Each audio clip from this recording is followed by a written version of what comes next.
Good afternoon guys. Hindi pa pala at tama, afternoon na. At dahil tanghalian na, ayan, ito ang aking tanghalian, may cherry at may apple. Siyempre, yun muna una kong kakainin. And then, dahil mag-isa lang ako, ayan, nagpa-deliver na lang ako ng food ko. Ito ang kakainin ko ngayon.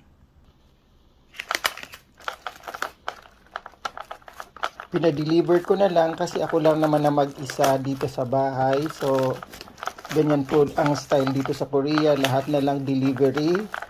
So, kung may makikita nyo, ayan, merong corn, salad, mashed potato, ayun, kalabasa, ito pasta, and meron pang iba.